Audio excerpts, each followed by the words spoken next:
mais um. Graça e paz, povo de Deus, com muita honra, muita alegria, mais um podcast para começo de conversa. Um programa que tem como missão levar os valores do Reino de Deus até a sua casa, até você. Desde já, como sempre, eu peço, dê seu like, compartilha, porque eu tenho certeza, vai alcançar muitos corações e muitas vidas serão transformadas. Por quê, pastor Paulo? Porque hoje tem uma dupla. Pastor, é a primeira vez que nós entrevistamos uma dupla de pastores. Eu não vou falar quem, essa parte é sua. Bom dia, boa tarde, boa noite. Eu não sei o horário que você está nos assistindo, mas eu sei que no momento que você assistir esse podcast vai edificar a sua vida. E aqui, pastor Aldir, hoje o negócio tá sério pro nosso lado. Eu tô me Vem sentindo uma um leão na cova de Daniel. Tô me sentindo um leão na Homens cova de Daniel, ó. abençoados, mas aí botaram assim, falaram, vamos complicar para os apresentadores? Vamos botar logo um Batista e um assembleiano junto para eles entrevistar. Quem são? Fala, não, apresenta esses nomes Um aí. tem um nome abençoado da Assembleia de Deus. Pastor Paulo de Tarso. Glória a Deus. E o outro é um homem. O homem é chique até no nome. Manda, pastor. Pastor Oswaldo Chiqueté. É o nome. Glória a Sejam Deus. muito bem-vindos. É uma honra recebê-los aqui. A gente, para começo de conversa, é um programa que gosta de falar do reino, falar de Jesus. A entrevista com vocês aqui é para saber da vida de vocês, porque a gente está tendo curso com vocês aqui. A gente tivemos a oportunidade de entrevistar na semana passada o pastor Fernando Bock, que, homem de Deus, servo do Senhor, que nos trouxe um ensinamento, coisa grandiosa. E temos a oportunidade hoje de estar entrevistando mais dois homens, amigos que vamos morar no céu todo mundo junto. Começa aí, meu pastor. Amém. Você lembra do que eu falei a semana passada com o pastor Fernando Bock sobre o RPV, Razão para Viver? Estamos aqui com 2 mestres. Pastor Oswaldo, que honra tê-lo aqui nesta tarde. Dá suas iniciais aí, meu pastor. Graça e paz, né? A paz do Senhor. Eu era o presidente do Conselho de Pastores lá da cidade onde eu morava antes, em Guariba. Né? Tinha um pastor da Assembleia de Deus que a gente sempre brincava. Ele me saudava com a graça e a paz e eu com a paz do Senhor. E esse pastor tá aí ao lado. Não, lá em Guariba. Pastor da Assembleia de Deus lá em Guariba. Para nós é um privilégio estar aqui, né? Estar ministrando esse curso com vocês. A gente tem aprendido muito com vocês. Graças a Deus. Pastor Paulo de Tarso.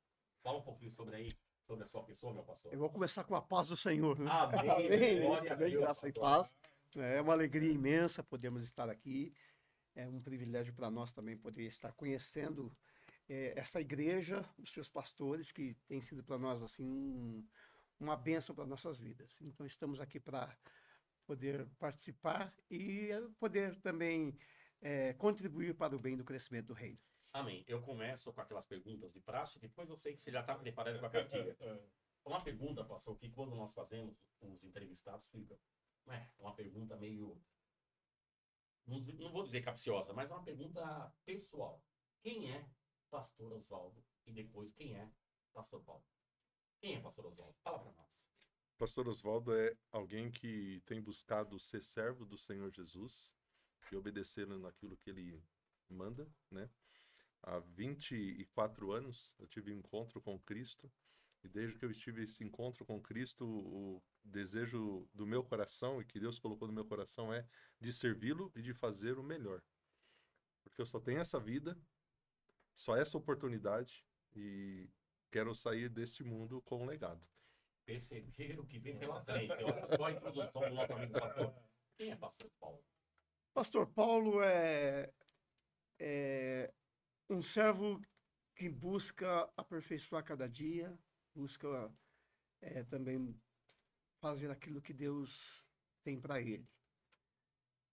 Sou nascido no lar cristão, pela graça e misericórdia do Senhor. Isso não me faz melhor do que ninguém, certo? Nasci no lar cristão, meus pais já eram crentes quando eu nasci.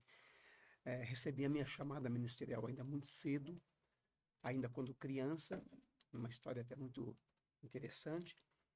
E hoje estou em Jundiaí, já há alguns anos, e sirvo a Deus ali na Igreja Evangélica Assembleia de Deus, pastoreando algumas igrejas, congregações daquele setor.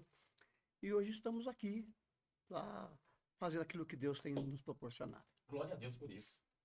Vai lá, meu pastor. Senhores, fazer uma pergunta, cabe em qualquer situação, e muitas vezes é até interessante. A gente brinca aqui. Estou com o pastor batista, estou com o pastor assembleiano, mas somos o corpo de Cristo, independente de placa, denominação. O que falta hoje para as igrejas para ter um crescimento harmônico, para a gente avivar essa nação, principalmente no Brasil? Do ponto de vista de um batista, de um ponto de vista de um assembleiano. Eu acredito que das nossas grandes responsabilidades, principalmente nós como líderes, pastores, é de falar mais da unidade, né? Falta a unidade. Quando estive como presidente do Conselho de Pastores na cidade, eu frisava muito isso com os colegas. A competição existe lá fora. No reino de Deus não há competição. E a gente acabou fazendo algo ali bem interessante no conselho. Geralmente as reuniões eram nas igrejas maiores, né? Nas grandes igrejas da cidade. Nós levamos as reuniões do conselho para as congregações. As igrejas de bairro que não iam receber uma reunião do conselho. E quem ministrava nessas reuniões? O pastor da congregação, que talvez nunca recebeu um convite para pregar no conselho de pastores. Porque a gente vai convidar o pastor da igreja maior. E tudo isso no sentido de mostrar que no reino de Deus todos nós somos servos. E não há nada melhor do que sentar e ouvir um colega que talvez tenha dificuldades na leitura, no falar, no português, mas é cheio do Espírito Santo e é usado por Deus. Então a unidade do corpo de Cristo é viver aquilo que Jesus orou por nós, que nós sejamos um e que as pessoas nos conheçam pelo amor e não pela placa. É exatamente isso que eu penso também. Eu acho que o que está faltando para um crescimento maior do reino de Deus é exatamente esse olhar amplo para as almas e não para a placa. Aqui a gente tem, no nosso ministério aqui, a gente costuma dizer que a gente não tem visão de periférica, de tribo. A gente tem visão de reino. É um reino só. Então, o trabalho que vocês estão fazendo em Jundiaí é o mesmo trabalho que a gente está fazendo aqui. É o Deus que opera lá, o mesmo Deus que opera aqui. Independente de localização, da placa, não sei. A sua vitória é a nossa vitória aqui. Sim. O seu sofrimento lá é o nosso sofrimento aqui. A gente é o mesmo corpo. Então a gente tem essa visão de reino. A gente quer crescer junto. Não tem vencedor, como o pastor colocou. Não há disputa. Não há competição. Não independe se o membro está entrando aqui ou se está entrando lá. O importa é que ele está servindo verdadeiramente a Deus. Este é o nosso ponto, e o nosso pastor aqui, presidente, frisa muito isso nas nossas reuniões. Olha, a visão do ministério é a visão de reino. E muitas vezes a gente traz alguns pastores, a gente costuma fazer um café de pastores aqui. Já tem 2 nomes aqui, já te prepara. Dois café de pastores, e o que acontece? O que a gente identifica muito? Que tem pastores que estão lutando, remando sozinho. Ele abriu uma congregaçãozinha ali, para a vizinhança dele e tal. Sou pastor e vou levando. Só que no dia da adversidade, ele não pode contar com ninguém, porque ele não se tem suporte, né, não tem um suporte, ele não tem uma cobertura, não tem nada. Como se essa cobertura fosse uma fragilidade para ele. Mas na realidade isso não é uma fragilidade. É um reforço. É um reforço. Por exemplo, a gente trouxe examinando as escrituras porque a gente quer se reforçar. Sim. A gente precisa se reforçar, a gente precisa aprender. E se o Espírito Santo trouxe vocês até aqui para nos ensinarem, e for a palavra de Deus verdadeira, a gente diga-se passagem, que ensinamento. Tanto do pastor Fernando, o pastor Paulo e o pastor Oswaldo. Então, Deus abençoe. Quem tiver a oportunidade depois, nós vamos falar lá, no final, pastor. Vamos falar. Que é necessário a gente entender que quando eu caminho com alguém, isso não pode ser o motivo de eu ter medo de caminhar com essa pessoa. Mas vai ser motivo do meu crescimento. Eu vou aprender, é um aprendizado. Talvez ele tenha alguns pensamentos diferentes, Sim. Ele tem alguns... E ele faz parte, meu pai. E isso não deve ser olhado como, mas isso é ruim, amedrontador. Não, eu vou aprender com isso. Eu posso aprender com aquele que é diferente. Andar de braços dados, não com rivalidade. Eu achei bonito, pastor, isso em vocês. Tanto do pastor Fernando, pastor Paulo e pastor Oswaldo. A interligação que vocês têm. Ou seja, inclusive Na ministração, na administração e nas brincadeiras lá em cima, tipo do azeite, do pentecostal. Isso Sim. faz o quê? A igreja crescer. Sim. Ou seja, a particularidade de cada um. Porém, o centro Sim, é é o Jesus mesmo. Cristo. Exatamente. Isso é ótimo. Aproveitando esse ensejo, você já volta. Aproveitando esse ensejo, meu pastor, quando Jesus entrou na sua vida? Quando Jesus entrou na sua vida? Começando por gentileza, pastor Paulo. Como foi, pastor, esse encontro? Ó, o meu encontro real com Deus, assim, aconteceu assim. Como eu falei, eu nasci no lar cristão, mas eu vim na minha adolescência sempre acompanhando os meus pais para a igreja. Meus pais nunca descuidaram de mim. Inclusive, depois, se eu tiver oportunidade, eu quero contar o testemunho da minha chamada, que eu até contei para o pastor Oswaldo. Mas o meu encontro com Deus real, assim, que eu tive aquele impacto de encontro com Deus, aconteceu num dia em que eu estava vindo da escola. Eu tinha um amigo, o nome dele era Joel, e ele era, sabe aquele amigo que se você quisesse encontrar a mim, procurasse ele, que eu estava junto. Onde estava o Joel, eu estava junto. E quiser, onde eu estava, ele estava junto. Nós éramos, assim, amigos Lembra alguma ligados. coisa? E somos amigos até hoje. Hoje, infelizmente, a vida nos separou, mas somos amigos até hoje. Bacana, pastor. E eu estudava com ele, inclusive, na mesma classe. E meus pais, o meu pai e o pai do Joel eram da igreja, né? Hoje são falecidos.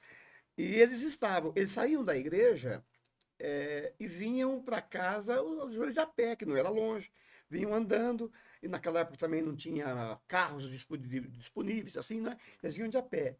E eles vinham de a pé, e quando eles se separavam, um subia para cá, que é meu pai, subia para minha casa, e o irmão Adão, que é o pai do Joel, seguia para casa dele. Mas antes deles se separarem, eles paravam ali e ficavam ali conversando, às vezes tempo, os dois ali, porque também eram muito amigos, os dois.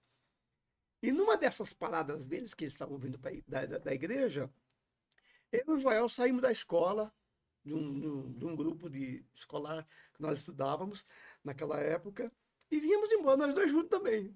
Assim como meu pai e o pai dele, estavam nós dois. E passamos por eles dois. E quando nós chegamos neles dois, eu estava vivendo, eu particularmente estava vivendo aquele momento assim. O Joel já não estava mais indo na igreja. Eu nunca deixei de ir na igreja. Mas sabe o que eu estava vivendo naquele momento da indecisão? A questão do adolescente. Estava vendo um esfriamento. Um esfriamento. Apesar de estar ali, sempre na igreja, acompanhando meus pais, muito bem instruído pelo meu pai, muito bem, porque meu pai nunca descuidou de mim. Mas eu estava vivendo aquele momento assim, o Joel tentando me influenciar para outros caminhos, porque já não estava indo na igreja. Tem muita gente ouvindo, pastor. Então, isso tomara até que o Joel esteja ouvindo isso, né? Não, mas a gente fala de estar ouvindo, é para as pessoas, o testemunho é que edifica. Ah, sim, então, exatamente. O seu testemunho é que está edificando muitas jovens, vidas. talvez nesse momento. Está passando esse momento. É aquele momento daquela pessoa. Porque quem está ouvindo do outro lado, e o pastor tem o devocional diário, o pastor Oswaldo sabe disso. Porque muitas vezes isso chega no momento para a pessoa que ela está passando aquela situação. Passando pela necessidade. Essa situação. O seu testemunho aqui vai edificar uma vida. Eu garanto que uma vida, pô. Esse homem é a minha situação. Entendeu? Então, eu estava nesse momento de indecisão. Eu queria frequentar a igreja, porque eu sempre gostei muito da igreja, mas também, devido à influência, amigos de escola, o Joel, propriamente, porque era muito amigo meu, eu estava ali naquela indecisão, e nós passamos pelo meu pai e pelo pai dele. Coincidência, pastor. Quando chegamos ali, nós paramos também para conversar com eles que estavam ali. Eu me lembro como se fosse, nós estávamos com um jaleco branco, que era o uniforme da escola, um jaleco branco, mochila nas costas. Aí o pai do Joel falou assim, ó, irmão Manuel era meu pai, nós estamos com um problema. Daqui, ó, e mostrou para nós dois, daqui, ó, das duas, uma, ou o Paulinho, que seria, no meu caso, o Paulinho leva o Joel para o céu, ou o Joel leva o Paulinho para o inferno. Ele falou essas palavras. O pai do Joel. O pai do Joel. Aquilo me fez perder o sono. Quando ele falou isso, parece que deu uma martelada na minha cabeça, assim, pá! Aí eu falei, Jesus, o que eu tô fazendo na minha vida? Espera um pouquinho aí. Aí eu fui para minha casa, eu tinha nessa época 14 para 15 anos de idade. Testemunho bonito, hein? Continua, meu pastor. Eu tô aqui, ávido por isso aí. Aí quando eu cheguei em casa, sabe que eu não sabia o que fazer, incomodado, e só vinha na minha cabeça aquilo. Ou o Paulinho leva para o céu ou o Joel para o inferno. O Joel leva para o inferno. Aí eu fiquei naquela... Aí fui dormir, eu não conseguia dormir, aquilo batendo no meu coração. Pela madrugada, eu levantei, botei meu joelho no chão, falei, Senhor, em nome de Jesus, eu vou levar o Joel para o céu. Eu não quero ir para o inferno, eu vou levar o Joel para o céu. Em nome de Jesus, de hoje em diante eu sou crente. Que bom. Foi aquele dia que eu decidi mesmo. O divisor de água. 14 anos, hein, pastor? Entendeu? Eu vou levar o Joel para o céu. E foi exatamente aí. Daquele dia eu deixei de ser amigo do Joel. Porque eu não queria mais acompanhar o Joel. Eu falava, vamos ir para a igreja. Não, não vai? Eu também não vou para onde você vai. Ou seja, o pastor não foi influenciado pelo Joel. Não fui influenciado. Graças a Deus. Tanto Aí eu falava para o Joel, vamos para a igreja. Ah, não, mas eu quero ir para Quermesse. Não, eu vou para a igreja. Você fica, vai para onde você quiser. Eu vou para a igreja. E aí eu, para a igreja, abandonei o Joel. Dois amigos que o pessoal que via nós falava, pô, como vocês perderam a amizade? Vocês brigaram? O que aconteceu? Eu falei, não, eu tomei uma decisão. Eu vou para a igreja. Eu não vou mais acompanhar o Joel. Mas isso foi por pouco tempo. Logo, logo o Joel, para a igreja também. Glória a Deus. Entendeu? E hoje, até hoje, ele é crente e salve em Cristo. Olha aí, também. pessoal, ouça esse testemunho. É Entendeu? o Joel tentando influenciar Se alguém... e o Joel foi influenciado. Vamos ver o testemunho do pastor do Oswaldo. Aí você já, Então, por foi, gentileza, foi nesse dia que eu tomei quer a decisão. complementar em cima disso, meu pastor? Não, Vai lá, eu ia vai lá. falar, meu pastor, olha ali para esses celulares aqui. Se tiver, alguém tiver te ouvindo, jovem, tiver, principalmente. um jovem tiver nesse momento de decisão, qual o conselho que o senhor dá? O conselho que eu tenho para dar é o seguinte: decida-se por Cristo. Aleluia. É a melhor decisão que você pode ter na sua vida, é decidir-se por Cristo. O estúdio concorda? Amém. Amém. Glória a Deus. Meu pastor, Oswaldo, que honra conhecê-lo também. Agora, também nos conta aí seu testemunho, sabendo que tem jovens assistindo, vidas vão ser impactadas. Por favor. Eu já não nasci num lar evangélico, né? Dois. Nasci em um 3, lar né? bem estruturado, com pai, com mãe, com os irmãos, religiosos, mas não eram evangélicos. Então, eu sempre fui muito curioso com relação às coisas religiosas, até de procurar ter resposta, de procurar ter as explicações. E com 17 para 18 anos, Deus simplesmente ele me cercou, né? Como, meu pastor? Havia muitos amigos da Assembleia de Deus no supermercado que eu trabalhava. Está explicado, pastor Paulo? Tá explicado, pastor? Não é o Joel, não, né? Aí ele fala meu sobrenome. Fala, meu pastor. Naquele tempo nós não tínhamos essa facilidade do WhatsApp. Então eles escreviam um versículo na folha de caderno, rasgavam a Que folha, legal, me pastor. entregavam. No primeiro momento eu zombava muito dos cristãos, né? Eu lembro que eu ia visitar a Assembleia de Deus com eles, né? Eu ficava assim, não volto mais aqui não, esse povo fica tudo falando inglês, eu não entendo nada. Mas eu falava para zombar, para atacar. E nisso Deus só estava me amolecendo, né? Me quebrando. Trabalhando. Né? O Pedro era batizado na Igreja Batista e estava desviado. E o Fernando não era crente e se converteu na Assembleia de Deus. O Paulo se reconciliou na Assembleia de Deus. Então, os meus dois melhores amigos naquela época agora estavam indo para a igreja. Eu não queria ir para a igreja, não queria deixar as coisas do mundo. Eu entendia que as coisas do mundo eram mais importantes. No ensino médio, eu já não aguentava mais os crentes me falando de Jesus, me falando de igreja. Eu não queria mais isso, estava incomodando. E eu comecei a me esconder na biblioteca da escola. Qual a idade, meu pastor? De 17 para 18, 17, ali, 17 anos todinho foi Deus trabalhando, né? Em 1999. A bibliotecária um dia me chamou, Dona Marlene, presbiteriana, e disse assim, olha, eu quero te dar um desafio. Meu Deus. Eu lembro que eu já falei para ela assim, olha, se for de igreja, eu estou satisfeito com a minha igreja, né? Estou satisfeito com a minha religião, não quero nada de igreja. Ela falou, mas você vai gostar. Que igreja você é? Eu falei, eu sou católico, estou feliz em ser católico. Ela falou, então, quem escreveu esse desafio foi um padre. Só que ela não contou a história toda, né? Que o padre, Volta pra nós. o padre havia se convertido e escreveu esse estudo para mostrar que a Bíblia estava com a razão. Tanto que o título do estudo é A Religião do Papa versus as Sagradas Escrituras. E eu fiz esse desafio. Tem esse livro, pastor?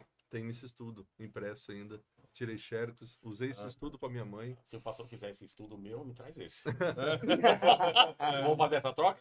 E aí esse estudo eu fiz ele sozinho, em casa, Olha isso. com os amigos, ali falando, entregando versículo. Deus usou crente do quanto é lado para me dar folhetos bíblicos, né? E eu lembro que um desses folhetos eu preenchi aquele campo do fundo e mandei pelo correio. Você fechava, colocava lá, o selo já estava pago. Era de uma missão chamada Chamada da Meia-Noite. Até hoje ela existe. Chamada da Meia-Noite porque eles falam só sobre a volta de Jesus. E usa aquele texto, à meia-noite chega, né?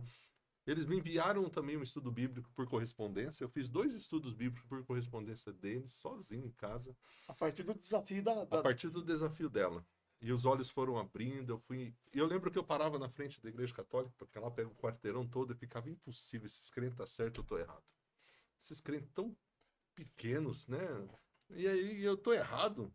Mas aí eu lembro que um dia eu estava sentado na porta da casa dos meus pais, pensando em tudo isso, Deus mexendo muito comigo. Um vizinho da minha frente era da Batista. Ele chegou do culto de quarta-feira, me deu um outro folheto evangelístico. Eu lembro que o título era Você é muito importante para mim. Eu peguei esse folheto, já fui no quarto de casa. Pastor, repete o tema do folheto. Você é muito importante para mim. Eu li aquele folheto em lágrimas no quarto de casa, já com tudo aquilo que eu tinha lido do A Religião do Papa, Sagradas Escrituras, quem está com a razão. Porque o que esse padre fez? Prove na Bíblia que a gente tem que fazer a procissão. E ele colocava versículos que provam que a gente não deve fazer. O contrário. Então aquilo não só trouxe dúvida, mas trouxe clareza. Isso. Então o que a gente está estudando aqui, no Examinando as Escrituras, Exatamente. foi o que Deus fez comigo lá atrás, no momento da minha conversão. Naquela noite, no quarto do meu quarto ali, na casa dos meus pais, eu me ajoelhei e reconheci Jesus como o Senhor e Salvador da minha vida. Olha que bênção. E eu lembro que a minha visão de cristão era o quê? Agora eu não assisto mais TV, só uso calça de moletom, agora eu sou crente. E meu pai e minha mãe falaram, você tá doido, né? Você não assiste mais TV, agora só anda com essa calça de moletom. Porque eu achava que ser crente era isso. E a dúvida era, para onde eu vou? Meus amigos chamavam para Assembleia. Eu tinha um amigo que chamava para presbiteriano. Meus vizinhos da frente era batista. E eu lembro que um dia eu cheguei nele, o José Vidoreto, a gente chamava ele de Zé Gordinho. Eu falei, Zé Gordinho, hoje eu vou com você na igreja. Lá na igreja batista. Ele falou, hoje eu não vou, hoje eu vou faltar. Eu falei, bom, eu vou sozinho. Fui naquela quarta-feira e nunca mais saí. Naquele domingo mesmo, eu já fui lá na frente só publicamente mostrar o que eu já tinha feito no quarto de casa. Isso foi em janeiro. Em junho eu já estava me batizando. Em fevereiro do outro ano, em 2001, eu já estava indo para o seminário.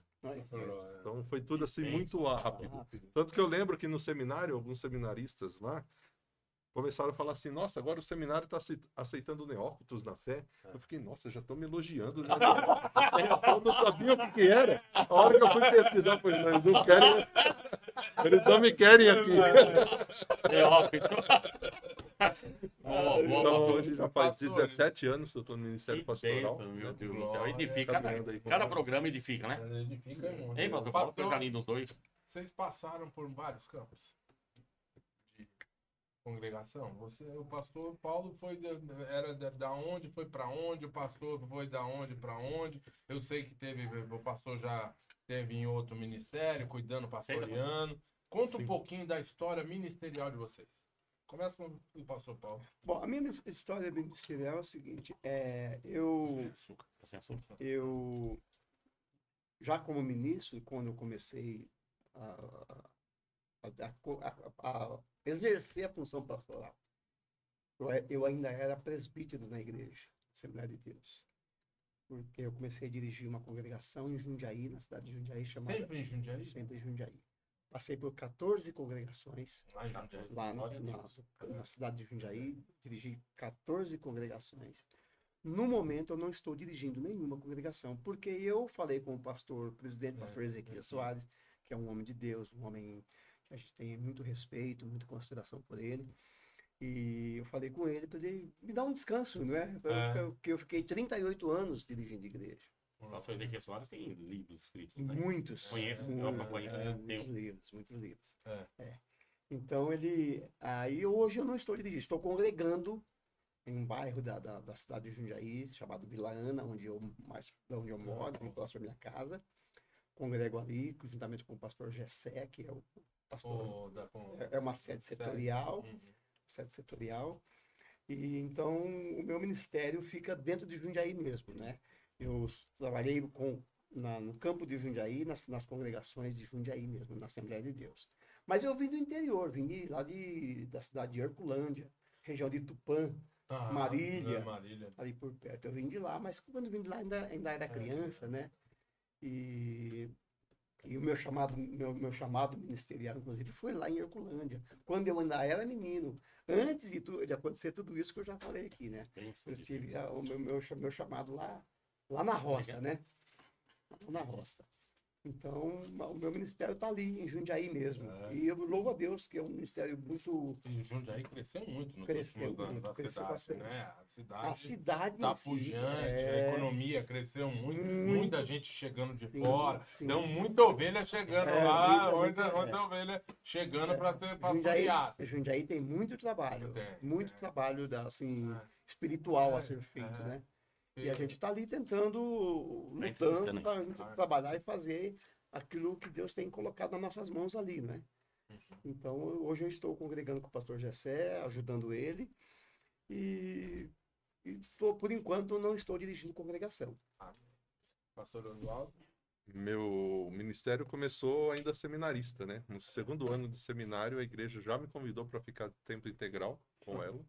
A PIB de Guariba, uma cidade chamada Guariba, região de Ribeirão Preto. De Ribeirão Preto, bem próximo. Bem próximo. Bem próximo a Ribeirão Preto. Então, meu sogro era pastor nessa igreja, né? E aí já me convidou como seminarista para ser o seminarista integral da igreja, ajudando com as congregações da igreja. Então, comecei na congregação Batista Betel. Depois de formado, né, depois de ter passado pelo concílio, eu fui pastorear essa congregação. Então, ela era missão, a gente organizou a congregação, que é o processo da Batista, né? Depois organizamos a igreja. Também pastorei um ano numa cidade chamada Barrinha, que também é região ali de Ribeirão Preto. Voltamos para Betel. Então, o pastor nos convidou novamente para a gente continuar o trabalho na Betel. Então, a gente estava com a Betel, começamos ali o trabalho com 60 pessoas, né? Em 2019, a gente veio para Jundiaí. Quando a gente veio para Jundiaí, a Betel já estava com 105 membros. Nós já tínhamos comprado 3 terrenos para a construção da nova sede. Já tínhamos feito o projeto de construção, mas Deus nos deu um novo desafio. Né? Nos convidou para estarmos servindo na Igreja Batista Memorial em Jundiaí. Então, a Igreja Batista Memorial de Jundiaí hoje é pastoreada pelo pastor Aderso. A gente faz parte dessa equipe ministerial. Eu cuido ali da área dos pequenos grupos, né, das células. Cuido também da parte de ensino da igreja, então a parte de educação religiosa.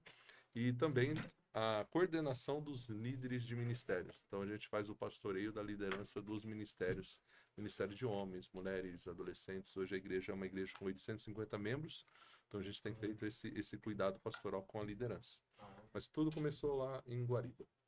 Pastores, hoje, no dia de hoje, para nós que somos pastores, como a gente fazer um trabalho não desvirtuando a palavra de Deus, sendo fiel à palavra de Deus, mas mostrando para esse povo que está nos assistindo que Deus continua sendo bom, que a palavra dele não mudou, que ele continua curando, que ele continua restaurando, que ele é a salvação das nossas vidas e que mesmo esses prazeres do mundo, que muitas vezes a gente acha que tentam buscar isso, Deus ainda continua soberano, porque por mais que a gente venha nos últimos anos, principalmente, a gente tem visto as igrejas sendo afrontadas, leis sendo implementadas. Algumas heresias invadindo, algumas ideologia da prosperidade, muito sério. Nem como está, continua como está. Como fazer? Como se estivesse no seminário para pastores, para pessoas, não só pastores, mas líderes. E muitas vezes o homem não é o pastor de igreja, mas ele é o pastor da casa dele. Mas tem chamado, né, meu pastor? Tem chamado. Como essa pessoa tem que se posicionar como ela deve olhar para Deus? Qual é a visão dela?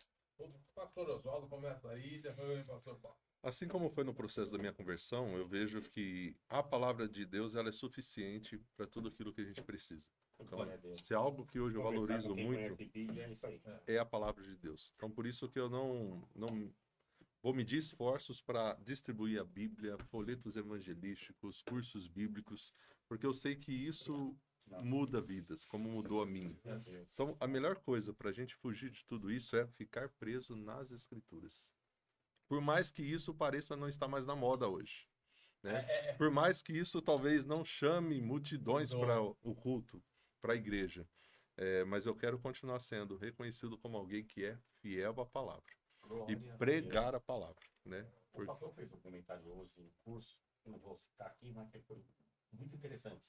Por que está assim? O que é batina, isso, aquilo, não vou citar nomes. Mas é o pragmatismo. Sim. Se está dando certo, Ou sincretismo ou religioso. sincretismo, exatamente. o pragmatismo. O pastor Oswaldo falou com sabedoria lá em cima, pastor Paulo, sobre o que está dando certo. O que vai atrair o público? Ou seja, não tem problema a dancinha, não tem problema palavrãozinho, é normal. E aí o pessoal fala, peraí, eu me encontrei aqui. Mas eu concordo com a visão do pastor Paulo, do pastor Oswaldo, do pastor Paulo, é a mesma visão que eu tenho. Cristo é o único caminho. Ele é suficiente, não Por isso precisa que de eu mais amo nada. esses momentos aqui, pastor. Essa troca troca de conhecimento. Então, Sim. pastor, eu assino embaixo pelo raciocínio do pastor. O pastor Paulo.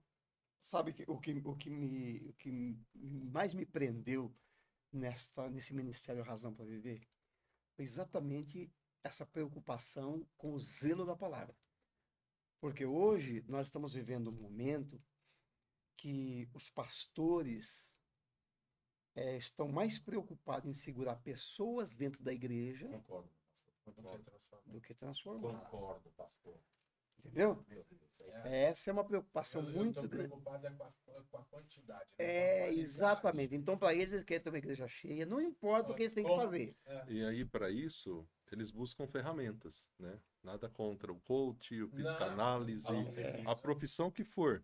Vai ser uma ferramenta fantástica. Exatamente. Mas no púlpito é Dentro a da palavra. Dentro No da palavra. púlpito eu sou pastor. No púlpito eu isso sou expositor da palavra. Eu não sou coach, eu não sou psicanalista. Né? Eu não sou nada a não ser pregador da palavra. Não é isso que...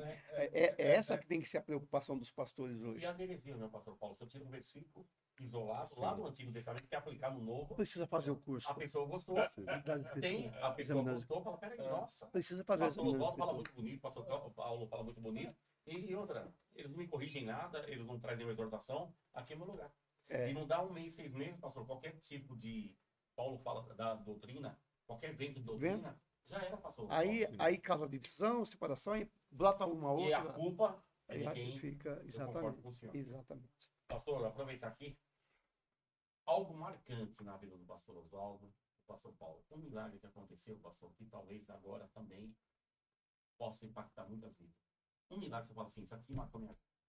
Essa pergunta eu fiz para o Fernando Bockel e faço para o pastor Paulo também. Vai pensando aí, fala, isso aqui marcou minha vida. Ele está tendo mais privilégio que eu. Né? Ele está pensando primeiro. Né? Então vamos fazer o seguinte, pronto. Pastor Paulo, Ó, você fez. Ó a divisão, a divisão. não querendo criar. Vai lá, meu pastor Paulo. Falou de unidade. Eu tenho muitos milagres na minha vida. Mas todos os milagres marcam. Vamos lá, seria um pleonasmo. Mas assim, pastor Paulo, eu tenho o meu, que foi a cura do câncer da minha esposa. Então, eu tenho muitos milagres. Mas esse da cura dela, o que aconteceu naquele hospital do AC Camargo, do ICESP, depois que ela operou, ali foi. Não, do AC Camargo, Deus operou de modo sobrenatural, futuramente eu conto. Algo que esse eu quero falar. Você quer que eu conte o milagre? O que marcou a tua vida? O acontecimento? O que marcou a tua vida? Eu estava dirigindo a congregação de Jundiaí Mirim, na cidade de Jundiaí. Eu era muito novo ainda no ministério. E minha família, meus filhos eram todos crianças ainda.